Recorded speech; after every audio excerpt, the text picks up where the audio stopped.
Les Béninois sont désormais suspendus au dernier mot de la Cour constitutionnelle. Cette dernière a 10 jours pour proclamer les résultats définitifs des élections législatives du 8 janvier dernier. En attendant, on scrute, on analyse les résultats disponibles. 53 pour l'Union progressiste, le Renouveau, 28 pour le Bloc républicain, 28 également pour le parti de l'opposition, les démocrates. On le sait aussi, il y a ceux qui ne croyaient pas en ces élections. Elles ne serviraient pas, en tout cas, à défaire le pouvoir de Patrice Talon, à expliquer à maintes reprises Candide Azanaï. Le président du parti Restaurer l'Espoir est l'invité de cette émission spéciale de décryptage que je co-anime avec mes confrères Jacques Boucault et Joseph Perzo-Anago. Chers confrères, bonjour. Bonjour.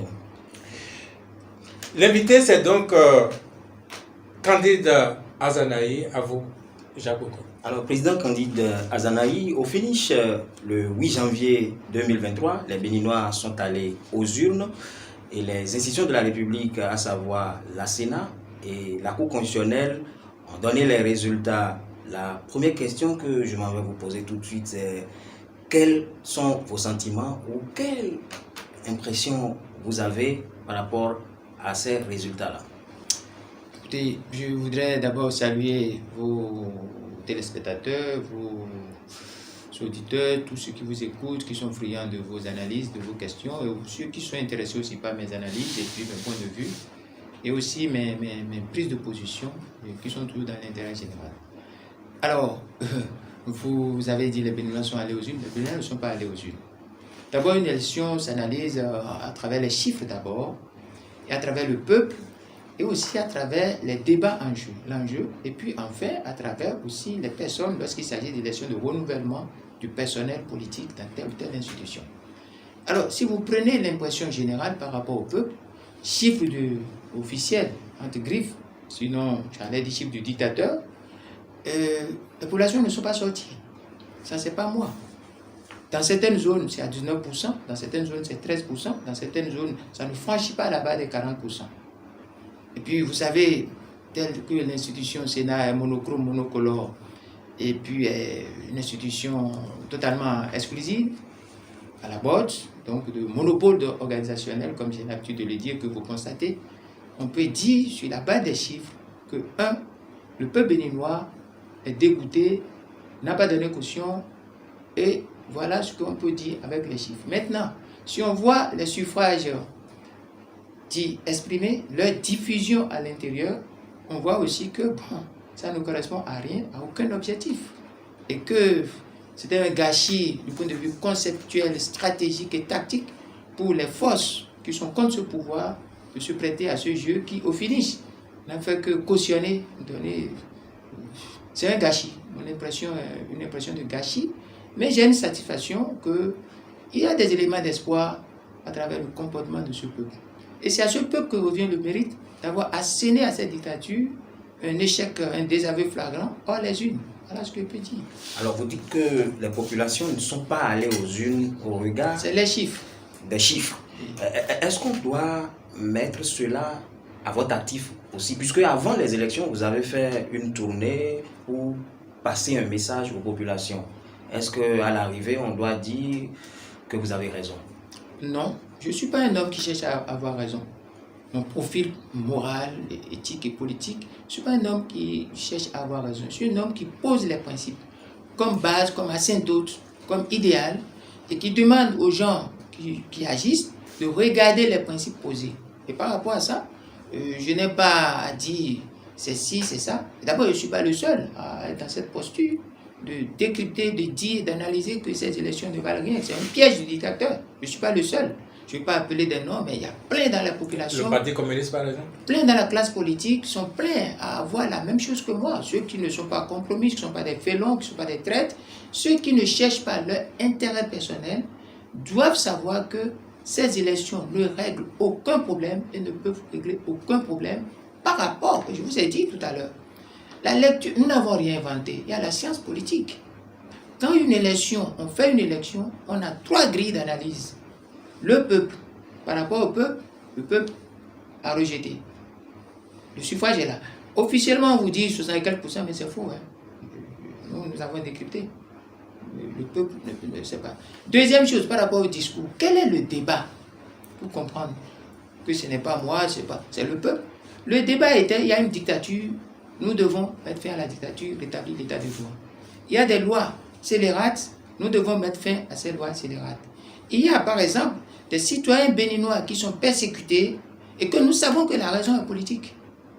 Même si on trouve des arguties, des artifices pour dire que bon, ils ont fait ça, nous tous, vous et moi, tout le peuple sait que c'est des raisons politiques. Il faut que ces citoyens-là retrouvent la quiétude, la liberté. Il y a plein de choses. Il y a des victimes. Il faut qu'il y ait une réhabilitation des victimes. Il y a eu des... Candidat Zanaï, vous ne cherchez pas à avoir raison. C'est pas moi, c'est le peuple. Mais vous avez lancé un mot d'ordre, oui. N'est-ce pas? Vous estimez que, au vu de ce mot d'ordre-là, les gens ne sont pas sortis. Le peuple a raison. Le peuple a raison, les principes ont raison, les valeurs ont raison, l'intérêt général a raison. Est-ce que vous n'avez pas l'impression d'avoir été écouté? Mais écoutez, vous savez, je comprends bien votre question, mais ce serait dangereux du point de vue moral et du point de vue politique et par rapport à la suite qu'un leader dise « c'est moi ». Non, ce n'est pas bon. Ici, nous sommes en train de suivre le peuple. C'est ce peuple qui a raison. Ce peuple résistant qui a raison. C'est les valeurs qui ont raison. C'est les principes qui ont raison. C'est tout ce qu'on nous a enseigné dans les écoles qui disent qu'on ne candidate jamais efficacement contre un dictateur. Ça ne s'est produit nulle part sur la terre. Alors, candidat Zanaï. C'est tout. Candidat Zanaï, Le débat n'est pas un débat de raison, mais c'est un débat de grande l'évidence que ce que nous sommes en train de dire, tout le monde doit se rallier à ça. D'accord, mais vous dites qu'on ne doit pas candidater face à un dictateur. Bien sûr. Alors, vous n'avez pas l'impression aujourd'hui de ramer à contre-courant, puisque vous ne vous êtes pas présenté aux différentes élections. Vous ne l'aviez pas fait. Pourtant, votre parti politique est régulièrement autorisé à le faire. Mieux, à l'approche de cette dernière législative, on vous a vu, comme l'a souligné tout à l'heure mon confrère, en campagne, enfin, du moins sur le terrain, en train d'avoir votre mot d'ordre à vous. Mais alors, quand on met tout ça l'un dans l'autre, est-ce que cela ne laisse pas entourant un sentiment de... Non, je vais vous expliquer les choses. Vous savez, dans la vie, il y a les principes et les valeurs. Il y a ceux qui veulent respecter les principes et les valeurs, qui sont les seuls à garantir le mieux vivre dans la paix pacifique. Et il y a ceux qui rament en compte courant, qu'on appelle jamais des faussaires, des gangsters, des brigands. Par exemple, on dit, quand le feu est rouge, nous nous arrêtons. Quand le feu est vert, nous passons. Vous voyez des gens, le feu est rouge, ils passent. Et vous dites, bon, parce qu'ils passent, moi aussi je vais passer. Je vois ça souvent dans la circulation. Je ne suis pas comme ça. Ramer à compte courant, ça peut s'expliquer de plusieurs façons, mais je prends deux façons. Le courant, quel est le courant contre lequel on ne doit pas ramer? C'est le courant des principes et des valeurs. Est-ce que c'est le courant du faussaire, du dictateur? Si je vais ramer dans le courant du dictateur, je vais à Canossa. On dit, l'expression c'est aller à Canossa. Et puis il y a un célèbre auteur, Bertrand Roussel, qui a dit, si vous acceptez par désespoir, vous travaillez pour que les solutions, vous créez des conditions de solutions désespérées. Et les solutions désespérées, c'est ça que vous voyez. Bon, le dictateur, il est là, je suis désespéré, il ne finira jamais, à quoi je vais faire exactement comme il le dit. Et c'est ça ce que le dictateur veut. Il faut ramer à contre-courant du dictateur, et il faut ramer dans le courant des valeurs et des principes. Et si c'est ça, je ne rame pas à contre-courant. Parce que le peuple ne peut pas ramer à contre-courant. Je porte avec beaucoup d'autres le discours du peuple, qui est le discours de l'intérêt général. Écoutez, mon cher ami, ces élections-là, in fine, un acte doit avoir un résultat. Quel est le résultat? D'abord, le résultat, je peux vous le dire, oui. Il y a que les populations ont salué l'ouverture. Parce que désormais, on n'aura plus... Non, les populations, excusez-moi, très respectueusement, avec beaucoup de considération, aucune population n'a salué l'ouverture. Aucune population, des hommes politiques ont peut-être parlé. Aucune population. Les populations auraient accepté l'ouverture, mon cher ami, que vous n'auriez pas le chiffre de l'abstention que vous avez. On lit les chiffres. D'abord, je n'ai pas produit les chiffres. J'ai mes chiffres, hein. Je n'ai pas produit les chiffres exprès. Mais les propres chiffres de ce gouvernement pervers donnent quoi? Donnent plus de 60% de Béninois qui ne sont pas allés techniquement et dans la politologie, techniquement, dans l'analyse même des chiffres, les populations, on appelle ça désaveu, désintérêt, manque de confiance dans les institutions et dans la gouvernance. Donc, vous ne pouvez pas dire que les populations saluent une ouverture. S'ils ont salué une ouverture, pourquoi ils ont tourné dos On ne peut pas saluer quelque chose et on tourne dos à la chose. Non, sortons de ça. Mais personnellement, sortons de ça. Est-ce que vous avez vu, comparativement à 2019, oui. On a dit qu'il y a quand même l'opposition qui est présente ou qui était présente à ces élections-là. Il y a 7 partis politiques, contrairement à 2 qui compétissaient. Est-ce que vous ne saluez pas cette avancée? Est-ce que vous reconnaissez qu'il y a une dictature dans le pays? Allez-y. Puisque vous reconnaissez une dictature, il y a le vol du pouvoir législatif, comment on l'appelle, le tripatouillage sectaire de la Constitution et l'imposition de l'état de loi antinomique aux règles. S'il y a tout ça, nous ne sommes plus dans la démocratie. Et vous voyez, par rapport à ces mêmes élections, vous voyez les lois. Vous voyez d'abord la loi pour la liste des électeurs, la loi pour la Sénat. Quel qui a été respecté? Tout est dans le monopole. Le dictateur a le monopole de tout. À partir de là, vous ne pouvez pas comparer 2019 et aujourd'hui et dire qu'il y a eu avancée. Non. C'est la même situation, mais les comportements dans tel camp, dans le camp de ceux qui sont contre le pouvoir, les comportements ont changé au niveau de l'élite, au niveau des leaders. C'est tout. Je raisonne factuellement. Parce que le discours qui nous intéresse aujourd'hui, lorsqu'on veut dire les élections, c'est le discours de rétablir l'état de droit et la démocratie. Est-ce que nous pouvons rétablir l'état de droit et la démocratie avec les chiffres? Non, on ne peut pas le faire avec les lois simples. C'est de l'analyse mathématique, terre à terre. Les lois simples, c'est les lois où on a besoin de moitié plus 1. On peut le faire? Qui peut le faire? Le dictateur à la main. Les lois organiques, c'est les lois par exemple sur 2 tiers. Qui peut le faire? Dans ceux qui vous dites là, le dictateur à la main. Les lois constitutionnelles, c'est-à-dire où on peut toucher même la constitution. Le dictateur à la main. À 6 députés près, le dictateur à la main. Et connaissant comment la liste des démocrates, la déclaration de candidature a été faite, nous sommes dans un piège. Par là, des partis d'opposition, il n'y en a plus, il n'y en a pas. Je l'ai démontré partout, dans toutes mes déclarations. Il n'y en a pas. Les 7 partis dont vous parlez. D'abord, l'UDBN. Est-ce que l'UDBN s'est jamais déclaré de l'opposition? Non. L'UDBN est référencé comme étant de la mouvance. Donc, qu'est-ce qui reste? Apparemment, vous voulez faire... vous voulez parler apparemment un peu de FCBE. FCBE et MPL.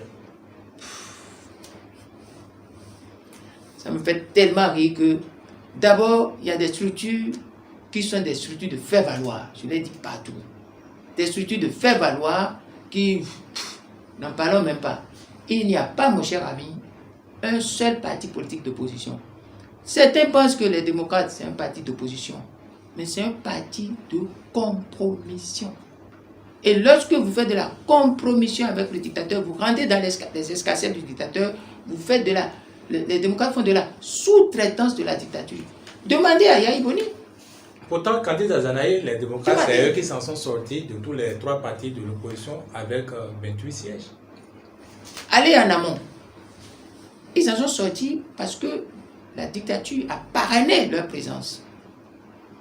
Lorsque le parrain, c'est-à-dire votre parrain vous autorise à entrer dans le cercle, vous pouvez faire quoi contre ce parrain? Ils vont gagner quoi? S'il faut utiliser votre terme parrainé, ils ont dû être aussi parrainés, MPL, FCBE. Tout est parrainé. Si vous ne participez pas à la couche faudine de la dictature, vous n'irez pas. J'ai dit expliquez alors à ceux qui ne maîtrisent pas ce codage, ce que c'est que le parrainage vu par vous. Parrainer quelqu'un, c'est servir de caution ou autoriser la personne à franchir une étape, soit d'initiation, soit de jouissance, soit de section à telle chose, soit de formation, ou des choses là. Ici, en fait, si Talon ne voulait pas, il ne participerait pas à cette merci beaucoup, terre à terre. Et vous êtes magnifique en ramenant, en diluant les choses pour ceux qui ont la digestion, ceux qui n'ont pas l'habitude des grosses choses.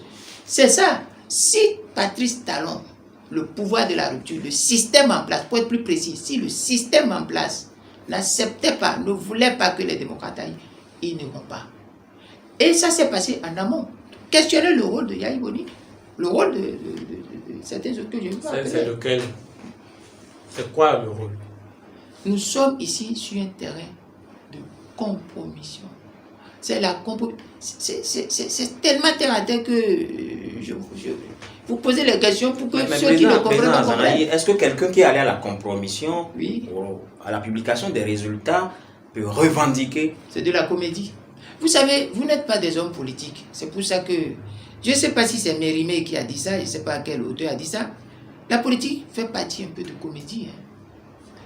Toute la politique a une grande dimension de la mise en scène. D'abord, l'État, la République, les structures politiques font beaucoup plus dans la mise en forme, la mise en scène que tout.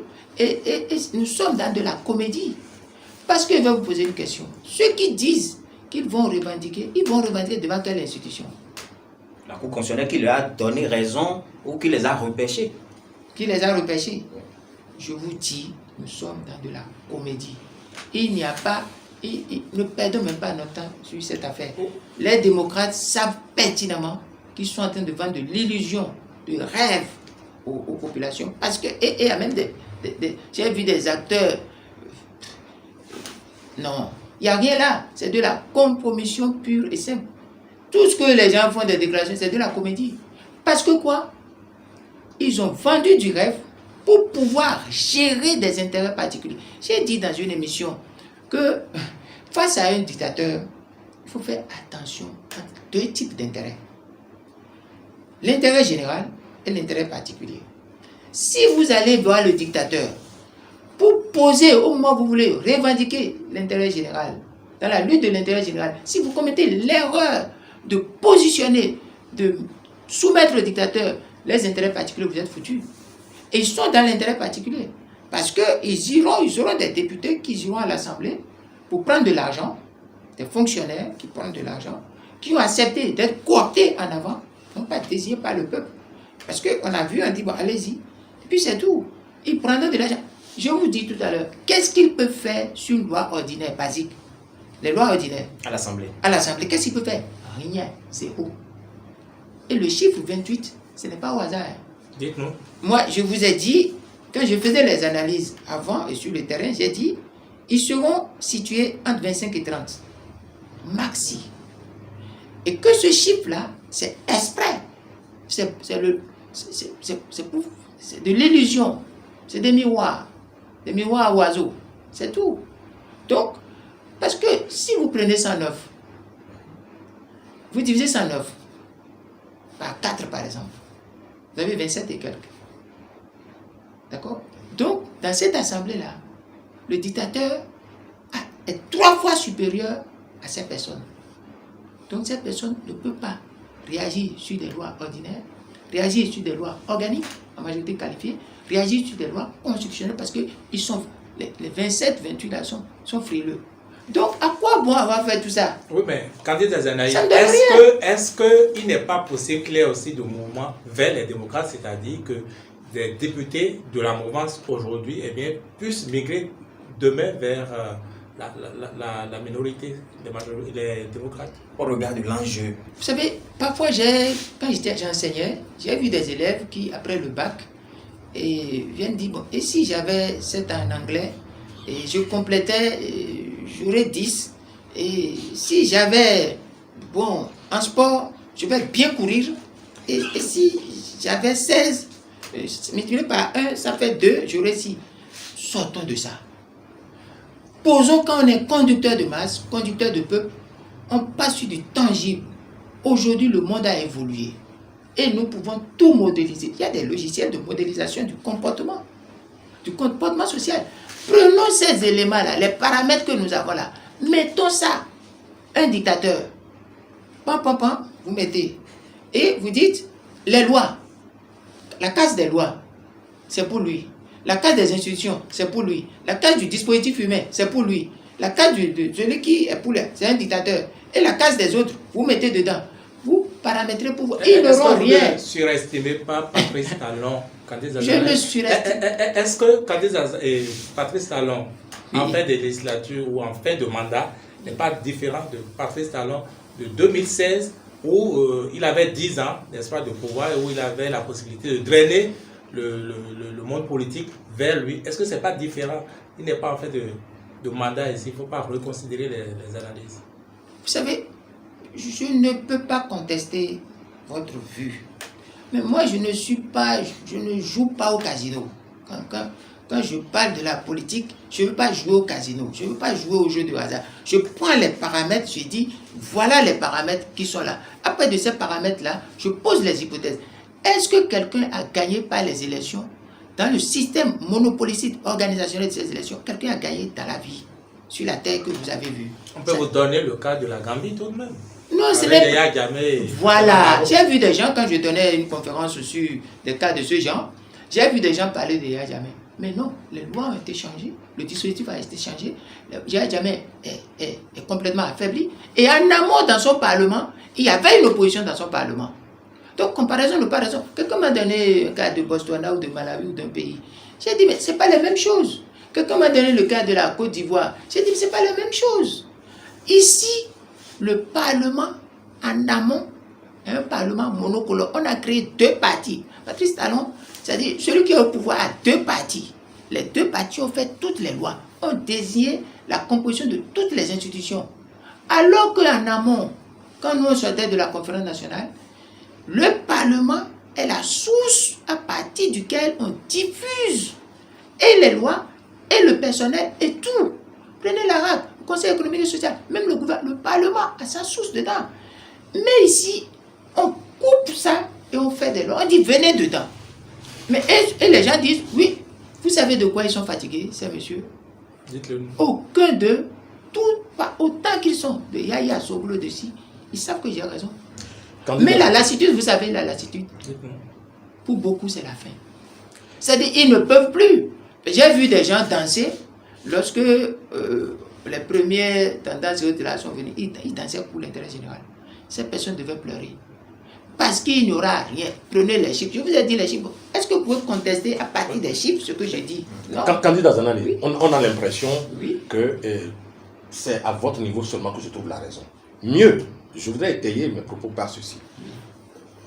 Juste après la proclamation des résultats provisoires par la Sénat, votre parti, à travers sa secrétaire générale, a publié une déclaration, si j'ose ainsi m'exprimer, et qui, entre autres, dit ceci, que les démocrates, le parti des démocrates ne pourra en rien faire reculer la dictature, faire réhabiliter la démocratie, faire rétablir la liberté et l'état de droit, faire abroger la panoplie de lois scélérates, faire libérer les otages politiques, etc. etc. C'est-à-dire, c'est désespérant à la limite. Mais qu'est-ce qui vous fait dire de façon aussi péremptoire cela est mieux, c'est-à-dire qu'on n'a plus de perspective si ce n'est qu'à travers vous? Vous savez, la raison ne peut pas appartenir à une personne et s'appeler encore raison. La raison ne peut pas s'appartenir à une personne et s'appeler encore raison. Je l'ai dit 2 fois. Et pour revenir à la notion de la raison objective et la notion de la raison subjective. La raison subjective, tout le monde l'a. C'est le pessimisme. Personne n'a raison. Ou tout le monde a raison. C'est pas ça. La raison objective, c'est à partir des productions même réelles que nous avons, des éléments factuels que nous avons. Le factuel que nous avons, c'est quoi? Nous avons une dictature et nous avons des gens qui se disent opposition. Lorsqu'une dictature est là, bien s'appelle opposition, je l'ai dit, mais soit posons la chose. C'est de ça qu'il s'agit dans le communiqué. Prenons les résultats sortis des urnes, de leur une. Nous avons 2 catégories de résultats. Le résultat qui concerne le peuple dit non, ça ne m'intéresse pas. Et ce peuple qui dit non, je fais partie des leaders qui ont encadré ce peuple a dit non. L'espoir est là, la raison est là, au regard des chiffres. Maintenant, revenons dans les chiffres et prenons le chiffre attribué, affecté, j'ai l'expression affecté, pour compromission, pour recompenser la compromission aux démocrates. Prenons ça, vous et moi, et analysons. Qu'est-ce qu'on appelle rétablir l'état de droit? Rétablir l'état de droit, c'est le faire par la loi ou par la coercition populaire. Peut-on faire rétablir l'état de droit par la loi aujourd'hui avec ce score? Non. Donc il y a la désespérance dans leur acte, il y a l'espérance dans l'acte du peuple. Faire réhabiliter, et puis je ne vais pas perdre le temps, tout cela qui suit. Maintenant, le retour, c'est-à-dire l'indemnisation des spoliés. Tu prends un cas pratique. Prenons Sébastien Adjavon. Écoutez, ces 28-là, ce score du 28-là, va faire que tous les biens d'Adjavon qu'on a saisis, de tout ça là, on va lui retrocéder ça. Et puis, on va dire, il n'a qu'à revenir. On va dire, non, ça ne peut pas se faire. Prenons même ceux qui sont en prison. Prenons les emblématiques qui sont en prison, Rekia Matougou. J'ai vu des gens qui te font dire, jour de la victoire, je ne veux pas raisonner là-dessus. Mais prenons-les. Vous pensez que les 28 là peuvent faire libérer ces personnes? Non! Parce qu'en amont, la compromission en amont très tôt a créé une loi d'indignité, d'injure, de passé d'avilissement qu'on appelle la loi de demande de suspension des peines, qui font qu'à la limite, souvent des prisonniers ambulants, comme des gens, pas de pitié humanitaire, qui s'agenouillent pour demander pitié. Donc, les 28 ne peuvent pas. Chiffre. Hein. Maintenant, donnons n'importe quoi sur la base de ça. Ils ne peuvent rien.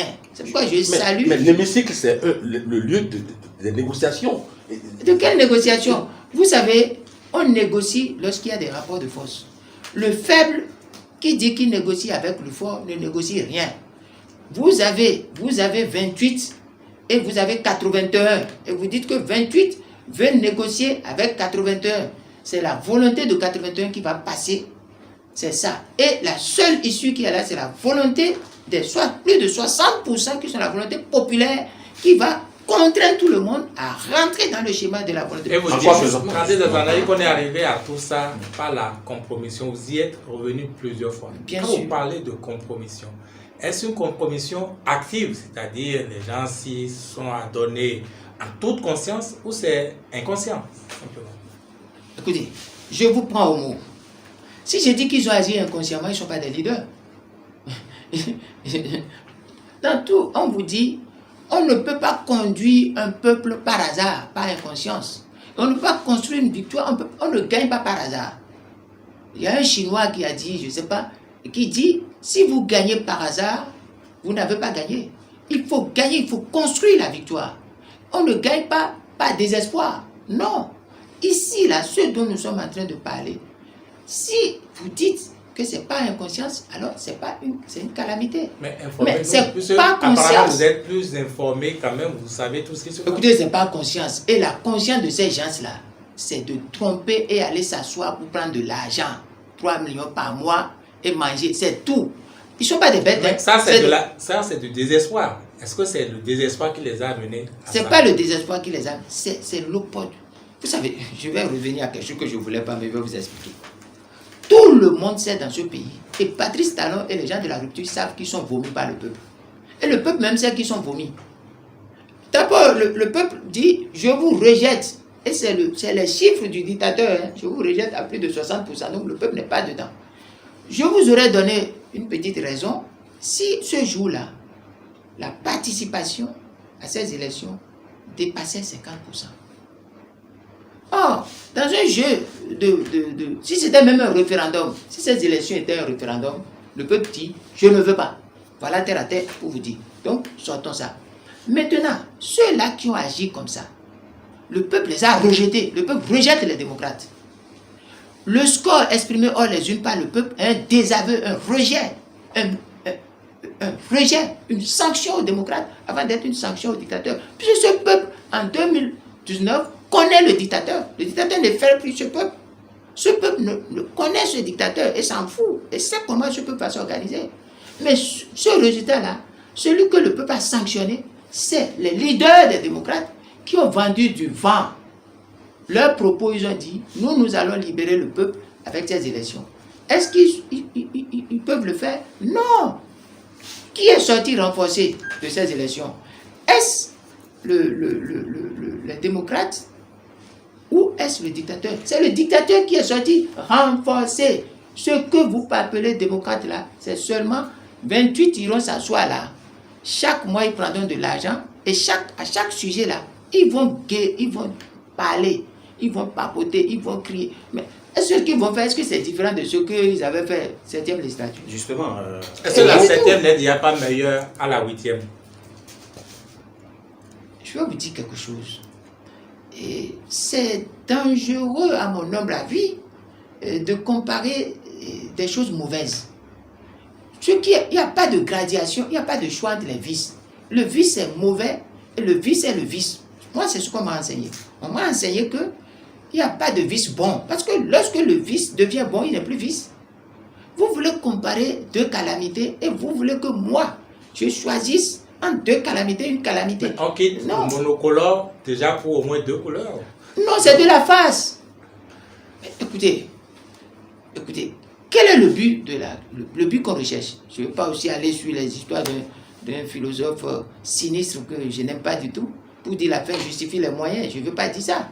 Mais quand ils vont dire là, ils vont valider le dictat, ils vont donner un simulacre de démocratie à cette affaire. Vous avez écouté les déclarations de Patrice Talon? Vous savez pourquoi Ambalo de la CEDEAO est venu synchroniser? Il est venu par hasard? Dites-le nous. Vous croyez que c'est un hasard? Donc lui là, de la CEDEAO, n'a trouvé aucun jour pour venir au Bénin que le jour où on progresse. C'est-à-dire que les gens cessent d'appeler les gens naïfs. Non, c'est un jeu millimétré orchestré. Et je dis aux gens, mais il y a de l'expertise. Il suffit simplement de faire abstraction. Et j'ai dit quelque chose dans les contacts terrain. Je n'ai pas fait campagne comme certains de vos confrères a dit. C'est que non. Le programme contact terrain, c'est un hasard que la campagne rentre dedans. Le programme continue. J'ai dit quelque part à un endroit, j'ai dit, mais écoutez, ces messieurs-là se comportent comme la souris qui s'est vue tuer dans la trappe. Parce qu'on leur a mis de l'hameçon, on leur a mis de quelque chose là. Ils pensent que c'est de la part. Ils sont partis et le dictateur les a pris. Et cela rappelle le stratège qui dit, sous l'appât fumant, il peut y avoir un hameçon. Donc, les gens ont eu un appât fumant et il y a un hameçon qui les a attrapés. Aujourd'hui, vous voyez, vous mettez comme ça, on va porter plainte, on va saisir la cour. Ils n'ont qu'à réunir pour voir. Donc pour Ils vous, seront déboutés. C'est de la comédie qui continue. Ça continuera, hein, sauf que certains de leurs leaders. Je ne veux pas. C'est de la comédie. Ça ne donne rien. C'est du pipeau. Ils vont prendre. Le seul intérêt est individuel et particulier. Ils vont bouffer ceux qui n'ont plus de jus pendant 7 ans, vont se substanter, vont retrouver un peu de chair sur les. Est-ce que c'est pas sévère de dire ça, candidat Azanaï? Est-ce que c'est pas l'excès dans votre discours? Vous pensez-vous que tous ceux qui sont démocrates aujourd'hui sont là, cherchent juste le pain, veulent juste être rassasiés? Mon discours n'est pas un discours de tous ceux qui ont. Le discours est la résultante, est l'esprit, c'est-à-dire est la structure prise ensemble. Je ne parle pas simplement des individus dedans, je parle de la structure. Quelle est la finalité d'avoir pris part à cette élection? Ce n'est pas excessif, ce que j'ai dit même est édulcoré. Je connais la qualité de ceux qui sont devant moi, c'est pourquoi je prends un discours totalement édulcoré. S'il était devant la masse, ce que je forme, mon discours serait plus franc, plus direct. Je mets assez de masse, de courtoisie pour vous parler. Qu'est-ce qui est excessif dedans? Justement, pour vous, c'est les 8 députés des démocrates qu'on considère comme de l'opposition. Ces députés ne sont pas la solution pour le peuple. Et vous l'avez dit, pour citer un autre point du communiqué. Pour citer un autre point du communiqué, vous avez dit qu'on ne candidate pas contre une dictature, mais qu'on s'organise par la résistance nationale, hein, pour la faire reculer, pour la chasser. Mais je veux prononcer le mot, je ne veux pas vous donner la responsabilité du mot. Apparemment, vous êtes dans les mots, mais on ne vous entend pas sur la manière d'y aller. Comment s'organiser? Et depuis 7 ans, pratiquement, c'est le même discours. Écoutez, pourtant, le dictateur que vous estimez ou que vous qualifiez évolue. Laissez-moi dire le dictateur. Laissez-moi appeler Patrice Talon dictateur. Ne dites pas vous. Donnez-moi la responsabilité de dire qu'il est dictateur, que le dictateur. Laissez-moi dire ça. Vous n'avez pas dit ça ici. Moi, j'ai dit ça. Et c'est ça. Maintenant, reprenons votre question. Depuis 7 ans, vous dites. Vous savez, l'impatience amène souvent à l'échec. L'impatience, c'est de désirer quelque chose sans que les conditions de la chose ne soient réunies. En matière de lutte politique, c'est comme ça. Or, la lutte de résistance n'est pas une lutte où on se lève et on dit « j'ai gagné ». C'est une lutte de longue haleine parce que le mal a pris du temps pour s'installer. Regardez le mal qui a fait que un parti politique dans ce pays dise « Je ne ferai plus l'opposition ». Comment un parti politique va être créé et dit « Moi, je ne ferai jamais l'opposition ». C'est un parti politique dangereux. Regardez... Quel est ce parti politique? Bon, vous le savez, c'est le PRD. Moi, mais enfin, je ne ferai plus l'opposition, ça ne date pas de Patrice Talon, c'était en 2014 déjà. J'ai dit ça. Ça peut être depuis 200 ans, mais un parti qui dit ça, ça ne veut rien dire. Parce que, bon, vous comprenez, je reviens à votre question. Vous dites depuis 7 ans. Oui, mon cher ami, mais revoyez les étapes de la lutte. Chaque fois qu'on organise quelque chose pour progresser un peu, c'est le groupe porté par Yahi Boni qui met toujours des canifs dedans. Vous vous souvenez de 2017-2018 avec l'affaire de récipicés. Dès qu'ils n'ont pas de récipicé, ils disent on se met ensemble. Dès qu'on a agité un récipicé farfelu en novembre 2018, ils ont mis des canifs dedans, ils sont allés à Saveur-Dassa pour dire oui, toute l'opposition, mais au sein des FCBE. Ça a amené ce que ça a amené. Mais à chaque fois, dernièrement, j'ai écouté Adiou, Alain, qui dit, mais nous étions prêts avec le FCBE à faire une grande coalition. Mais dès que, bon, Yahi a réglé son problème, il a foutu des canifs dedans. Ainsi de suite. Mais en dehors de ça, la lutte de résistance, je ne veux pas dévoiler les stratégies, mais je vous dis quelque chose. Ce n'est pas une lutte qu'on mène aujourd'hui, on termine aujourd'hui. On va vers le peuple, on organise le peuple, et ça vient un peu jusqu'à venir. Parce que quoi? Les populations ne sont pas vous, ne sont pas moi. C'est comme ça se produit. Mais ça peut venir à l'après-mandat, puisque ça finit. Vous venez de dire, oui, vous dites des choses, j'ai entendu ça, oui. Que certains répètent ça comme ça. Vous dites des choses, qu'est-ce que je vais faire? Je vais chercher les abeilles de Kilibor, ou bien les chasseurs de Tchaourou, ou bien je vais prendre des jerrycans, quelques des navires là prendre des jerrycans, ou si je ne fais pas ça, qu'est-ce que je vais faire d'autre? Je vais passer, aller voir Talon, comme Yahi a fait. Qu'est-ce qu'il faut faire concrètement? Et sortir de Yahi qui a dit Talon va passer sur mon corps, après il sort de chez Talon et dit... Kandé Dazanaï, comment opérationnaliser la résistance? Écoutez, la résistance est opérationnelle. Vous voulez que on déclenche une lutte de résistance, gourdin en main? Non. Une lutte de résistance pacifique. Il y a des auteurs qui veulent demander de lire, mais dans la pratique, vous voyez ce qu'on est en train de faire. On s'organise. Mais ailleurs, dans d'autres pays, on dit la résistance, ne payez plus les impôts ou ne faites plus voilà. Ceci. Vous ne sortez je pas. suis très content. Entraînant, je suis sûr que vous viendrez là. Et c'est là où je vais vous donner la réponse. Je vous remercie. Parce que je ne voulais pas que ça sorte de moi. Prenez quelques cas. Vous dites, n'allez pas payer l'impôt. Mais ça se prépare, ça s'organise. C'est une étape de la résistance nationale, de la résistance tout court, qu'on appelle la désobéissance. Et avant d'aller à la désobéissance, il faut aller dire aux gens ce pourquoi ils doivent désobéir. Par exemple, dernièrement, nous on a parlé dans nos contacts de désobéissance électorale. La désobéissance électorale est de refuser d'aller aux élections. C'est une désobéissance. Il y a la désobéissance civile qu'on dit généralement, qui est des puissants moyens qu'on emploie à une étape donnée de la résistance et qui est de dire voilà ci, voilà ci, voilà ça. On barricade des ponts, on refuse d'aller travailler, on fait des sittings, on ferme les boutiques, on fait ci, on fait ça. C'est des étapes qu'on organise et qui viennent en fonction de la situation pré-révolutionnaire, révolutionnaire, révolutionnaire. Ça, c'est des techniques de combat, je ne peux pas perdre votre temps. Vous êtes pour l'instant dans l'explication, vous êtes... Nous sommes dans la phase même... est-ce que je dois dire ces choses? Je ne dirai pas ces choses parce que ce n'est pas bon. Considérez simplement que nous sommes en train de mener une résistance intelligente, courageuse, qui passe par des phases de contact, d'explication, d'évaluation du niveau, et puis, à des moments donnés, on passera à telle ou telle étape. Vous voyez, je vais vous donner un exemple. On arrête quelqu'un comme Rekia Amadou. Et son parti qui l'a positionné, c'est les démocrates. Ils ont fait quoi? Ils ont fait quelle réaction? On arrête quelqu'un comme Joël Aïvo.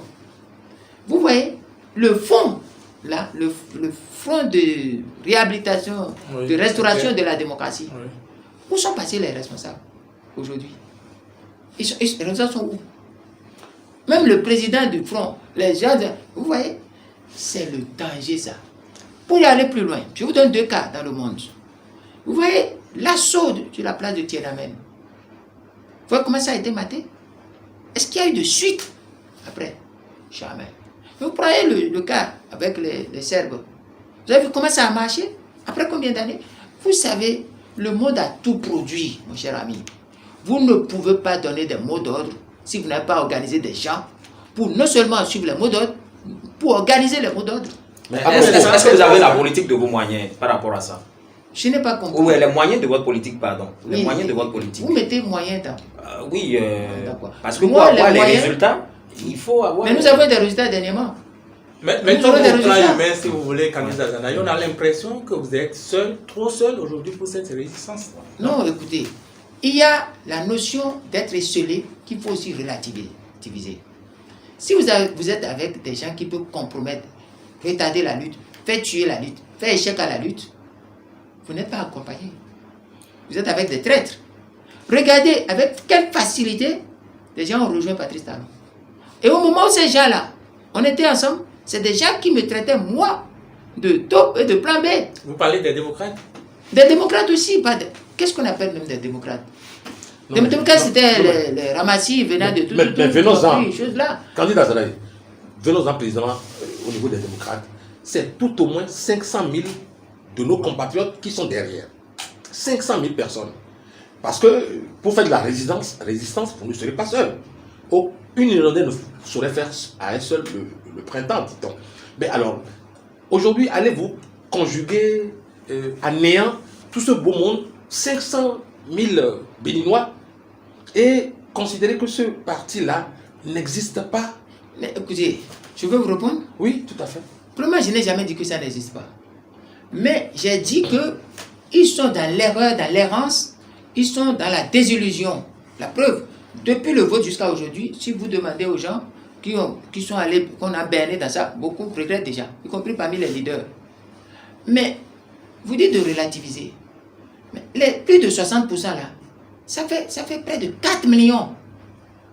Vous prenez 500 000 et vous oubliez 4 millions. C'est-à-dire que, vous avez, c'est-à-dire que 500 000 vont désactiver 4 millions. Parce que ce qu'ils font là, leur compromission est une manière de désactiver les autres. Et ça, je ne l'accepterai pas. Personne ne l'acceptera. C'est cette manière de désactiver 4 millions de personnes que nous refusons. Imaginez 4 millions de personnes descendent dans les rues. L'affaire est réglée instantanément. Or, ceux qui désactivent les 4 millions sont plus dangereux que Patrice Talon et la rupture. Vous comprenez le pourquoi de ma posture. C'est des désactiveurs de la résistance, de la lutte populaire. C'est pour ça qu'il faut dire ça au peuple, il faut éclairer le peuple pour dire qu'ils sont dans un schéma de désactivation. Et la désactivation, quel est le prix qu'ils ont pris? Est-ce que c'est le peuple qui a pris un prix? Non, ils sont à 28 sur 28 contre 81. Et cette désactivation est nocive, dangereuse. C'est ça le débat. Je ne sais pas si vous me comprenez, tant mieux. Mais si vous ne comprenez pas, c'est ça que nous combattons. Nous ne combattons pas individuellement des gens. Nous ne disons pas que les 500 000 sont pipeaux. Non, c'est nous, c'est nos frères, c'est des Béninois. Mais parmi ces Béninois, il y a 4 catégories. Il y a ceux qui veulent en découdre avec Patrice Talon et le régime, quoi qu'il en coûte. Et même s'ils trouvaient un cafard, ils vont rester derrière ce cafard, quitte à être intoxiqués, contaminés par les virus après. Bon, il y a ceux qui sont des bébêtes, qui ne comprennent rien en politique. On dit, allons-y, ils en vont. Il y a les illusionnistes, il y a les fatigués, les désespérés, qui disent, bon, et après tout, est-ce qu'on tentait ça? Il y a aussi autour du dictateur ceux qui vivent la lassitude, qui voient la monstruosité du dictateur, qui veulent rester dedans et lui payer des coups. Il y a tout ça là. Mais l'un dans l'autre, tous pris ensemble là. C'était une bêtise de croire qu'avec ça, on peut gagner un dictateur lorsqu'on a la conscience que le dictateur a le monopole de tout. C'est ce que je vous dis. Et c'est de l'analyse. Tout ce que vous dites, ce n'est pas moi-même, c'est de l'analyse, c'est des modèles de raisonnement, c'est des modèles de combat. Et la lutte de résistance a des étapes, pour revenir. Oui. Il y a l'étape d'abord de la définition de l'objet. Oui. Il y a l'étape, seconde étape, il y a l'étape de la stratégie.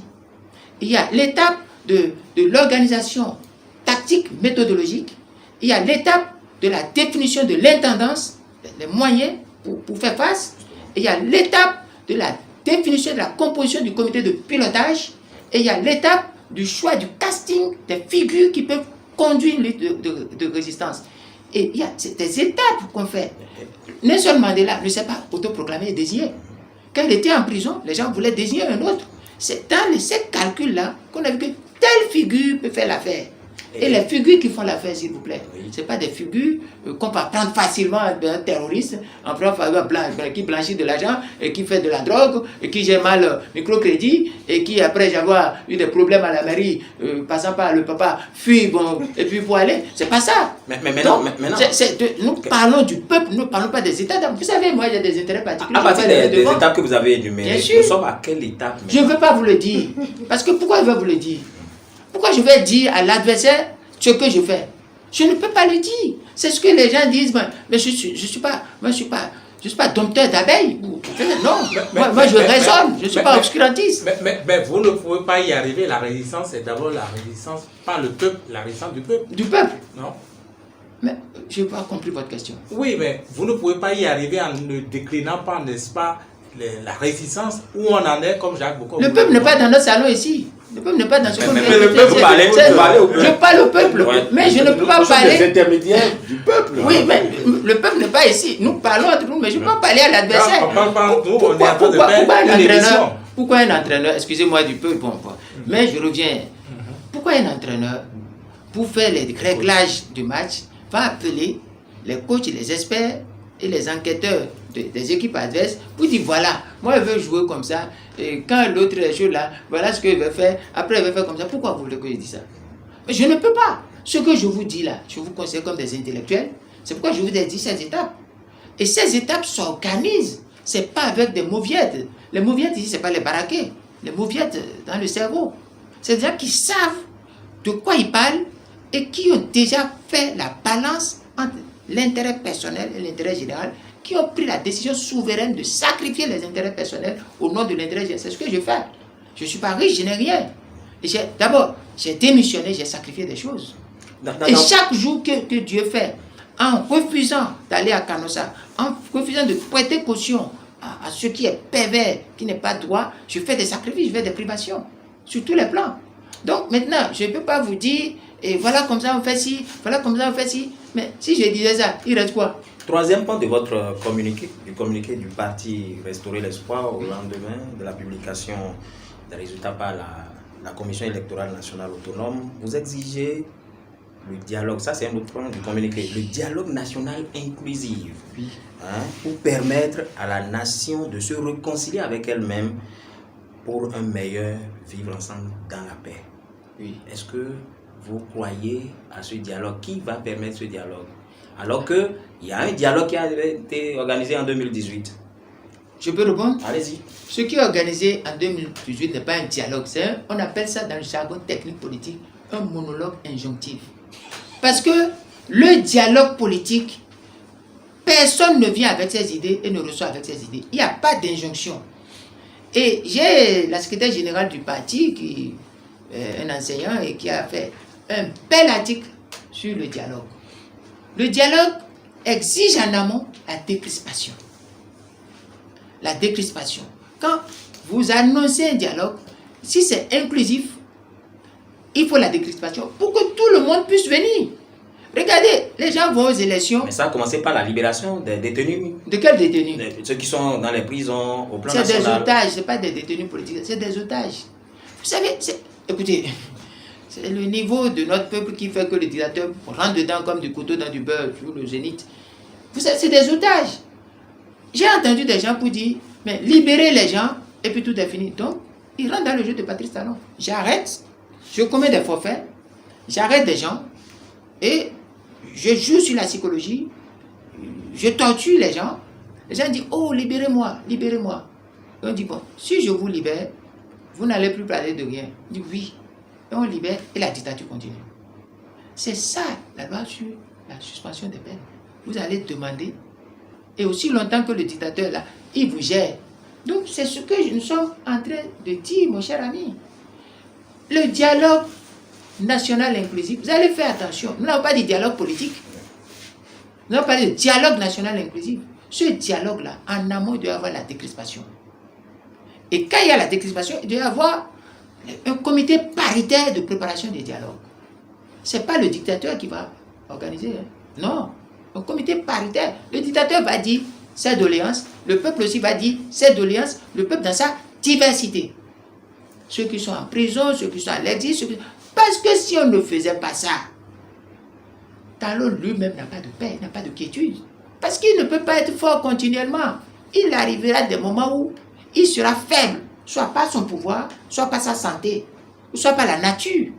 Il n'y a rien qui puisse montrer qu'il peut être fort éternellement. C'est faux. La littérature est là, les faits sont là, la nature même est là. Il ne peut pas. Mais pour l'instant, Candice Azanaï et Patrice Talon est fort, assez fort. Pensez-vous qu'il va céder à un pareil dialogue? Pensez-vous qu'il va appeler un pareil dialogue? Si vous croyez que Patrice Talon va se lever lui-même un matin pour dire venez au dialogue, alors je vais dire que tout ce que je connais de Virgile Avancet, je me suis trompé. Je me suis trompé. Aucun dictateur ne fait rien qui puisse réduire son pouvoir volontairement. C'est la contrainte. C'est pourquoi ceux qui désactivent la masse en train d'être activée, organisée, sont dangereux. On les appelle les cinquièmes colonnes. Et j'ai lu une littérature sur l'autre, la Che Guevara, et puis Fidel Castro. Et Che Guevara, contrairement aux autres de Castro, a mis les colonnes là et les a bousillées. Les traites, il les bousille. Et Castro dit, mais non, il dit, mais je suis obligé, sinon nous n'avancerons pas. Donc, vous voyez ce que vous êtes en train de dire. Talon n'acceptera jamais. Il sera contraint. C'est pourquoi j'ai dit, on contraint le dictateur à reculer. Il y a Mathieu Kérékou, 89-90, ou à chasser Campaoré et autres là. Et pour le faire, c'est la masse. Imaginez que les 4 millions plus de Béninois décident de dire lundi matin, Patrice Talon, tu reviens au basique de la démocratie ou tu quittes. Qu'est-ce qui va se passer? Il va guerroyer, il va faire ci, il va faire. En faisant ça, Patrice Talon va compter sur quoi? Sur ses soutiens. Je vous donne un seul soutien parce qu'il n'y a pas le temps, je vois en train de faire. Je vous donne un de ses seuls soutiens. L'un des soutiens du dictateur, c'est peut-être l'armée. Mais si vous travaillez à fraterniser avec cette armée, quand il va vouloir donner les premiers ordres, les autres vont lui dire non. Il va négocier. Vous travaillez sur le premier soutien. Si le premier soutien lui dit non, il va négocier. C'est ce travail qu'on amène. Vous avez fini par donner les stratégies. Non, pas du tout. Je vous donne ce que vous pouvez entendre, ce que tout le monde peut entendre. Mais dans tous les cas, la résistance, ça consomme du temps. Bien sûr. C'est pourquoi on dit c'est une affaire de longue haleine. Même les grandes résistants, Aung San Suu Kyi. Regardez. Vous croyez que c'est ce jour-là qu'Aung San Suu Kyi va finir avec la jeune Biman? Non. Mais vous croyez que la résistance Biman ne gagnera jamais? Elle gagnera. Prenez par exemple l'officier historien de guerre, le très respecté, très emblématique Charles de Gaulle.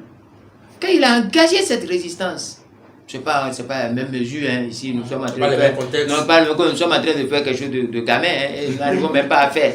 Mais quelqu'un comme ça, quand il a déclenché l'opération, il a été trahi de toutes parts. Quand il est venu à Dakar, il a failli se suicider. Il a fallu Félix Éboué, je ne sais pas, c'est le nom comme ça, pour le reconforter et l'amener en Afrique centrale.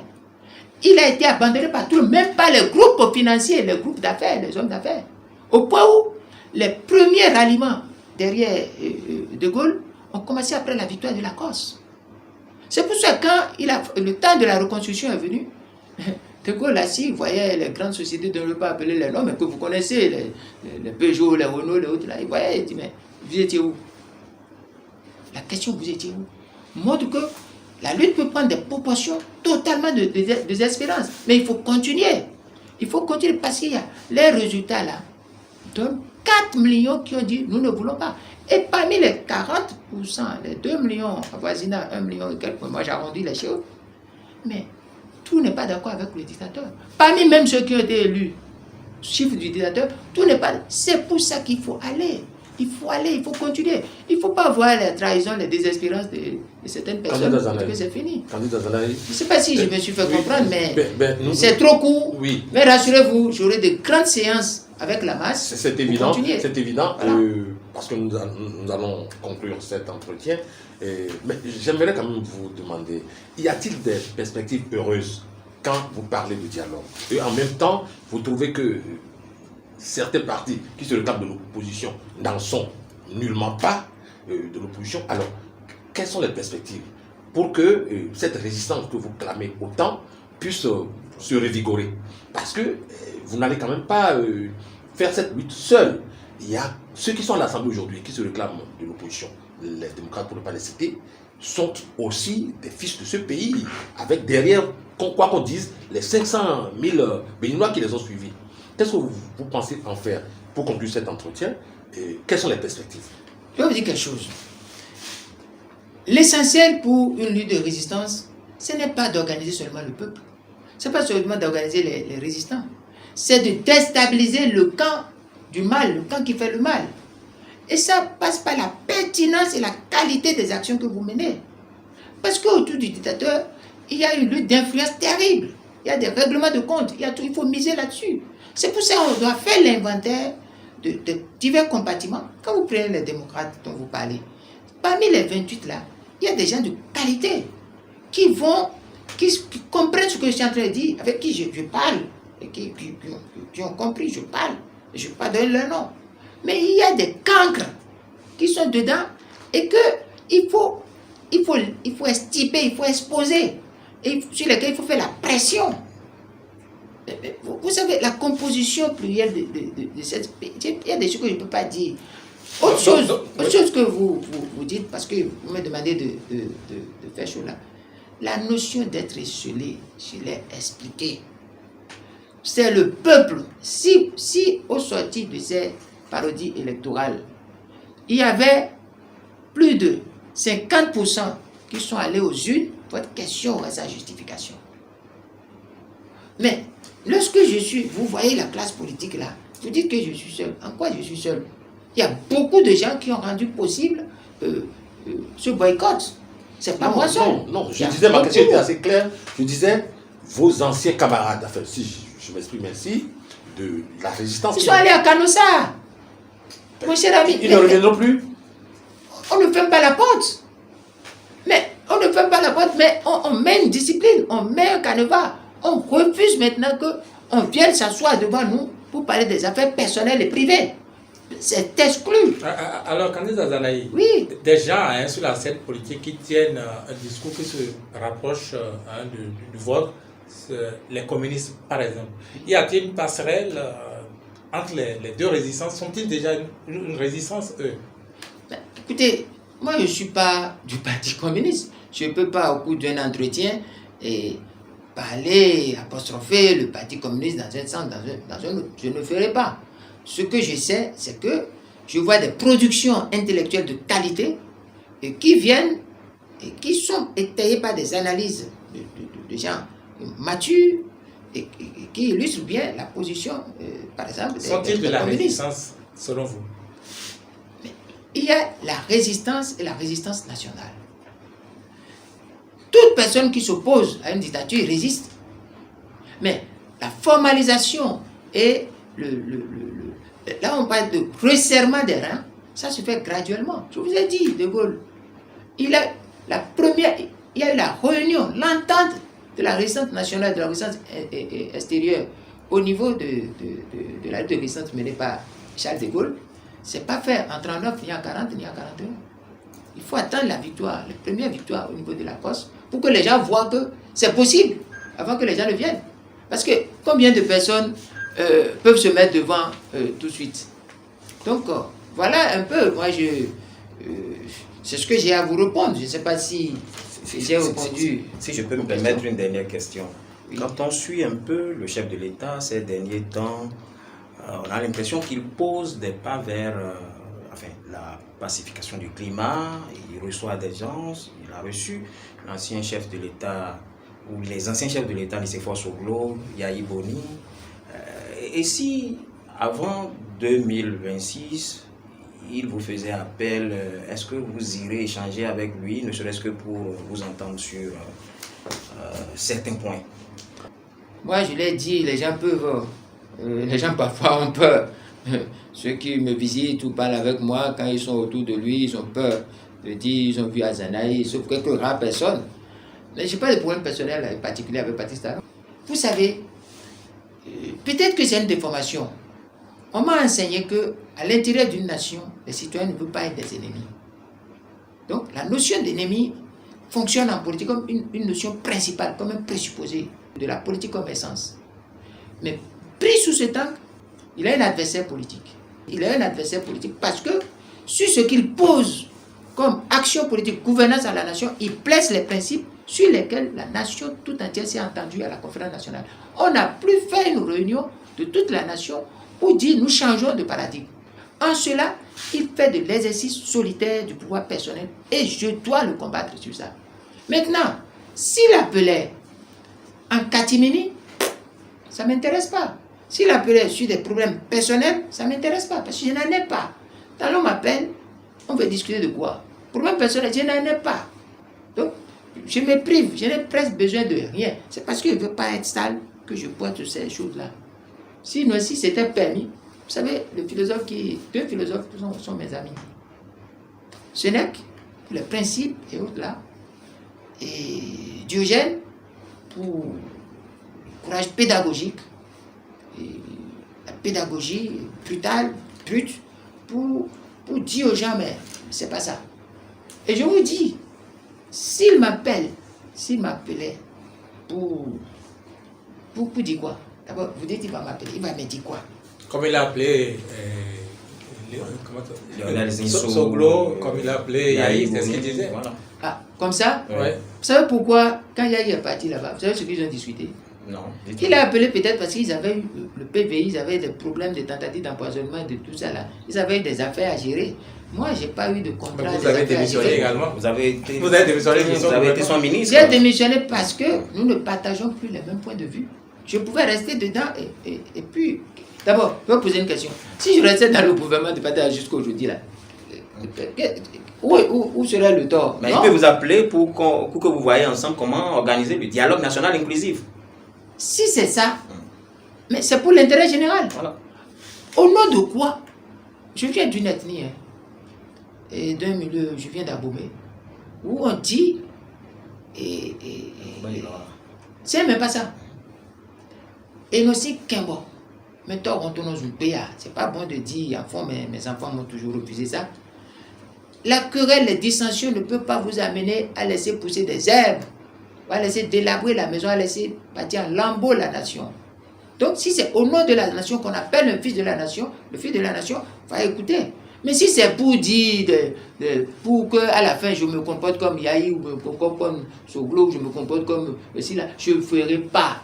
Dites-le sous le soleil, je ne le ferai pas. Si c'est ça là que vous voulez entendre, si vous voulez entendre, c'est ça que je vous ai dit. À dire encore, voilà. Malheureusement, nous sommes limités par le temps, chers confrères. Et bien, on arrive au thème de cette émission. Alors, tellement ça passe vite, j'ai mis le débit de voix très rapide pour pouvoir dire beaucoup de choses, mais je vois au finish que... C'est tellement d'autres séances. Bon, toujours, c'est comme ça. Moi, je vous dis que il faut reconnaître quelque chose. Une élection s'analyse par les chiffres, et les chiffres montrent que l'espoir est au niveau du peuple résistant qui s'est manifesté avec un score de plus de 4 millions et quelques sur 6 millions et quelques. C'est très important. L'espoir est de ce côté, il faut continuer. Il faut montrer que les démocrates sont tombés dans leur propre piège, les pieds tendus par Choula. Et que ce qui a aveuglé les démocrates, c'est les gains personnels, c'est les intérêts personnels. Et les chiffres là sont une humiliation, une honte. Non seulement à eux, mais une honte terrible qu'il faut leur dire de ne jamais recommencer. Parce que ni en loi simple, ni en loi organique, ni en loi constitutionnelle, ils ne pourront rien faire, sauf si la volonté des autres décide. Donc voilà ce que je vais dire. Et appeler chacun de tous les bords, tous les Béninois de tous les bords, à nous suivre, à nous écouter et à rejoindre nos rangs. Parce qu'il n'y a rien à faire. Tout ce que Talon a fait là, ça n'a aucune perspective. Le seul intérêt que nous avons, la seule issue que nous avons aujourd'hui, c'est le dialogue national inclusif, qui n'est pas une conférence nationale nouvelle. C'est un dialogue qui nous permettra de nous parler et qui permettra d'abord de sécuriser Patrice Talon lui-même, aujourd'hui ou demain, de sécuriser chaque Béninois sur le sol béninois, sur la terre béninoise. Si on n'allait pas à ce dialogue national inclusif pour se parler, pour se pardonner, pour se faire des concessions, le problème demeure. Aussi longtemps que Talon sera là, ou même après lui, le problème demeure. Ce que nous faisons, c'est cet appel à la retenue, à la réconciliation, à ce que chacun cède au nom de la paix, de la réconciliation. Merci à vous, voilà. Candide Azanaï. Merci aussi, cher confrère Jacques Bokor, Joseph Perzo Anando. Merci à chacun, merci à tous de nous avoir suivis, d'avoir suivi cette émission spéciale. À la prochaine, certainement. Merci beaucoup. Voilà.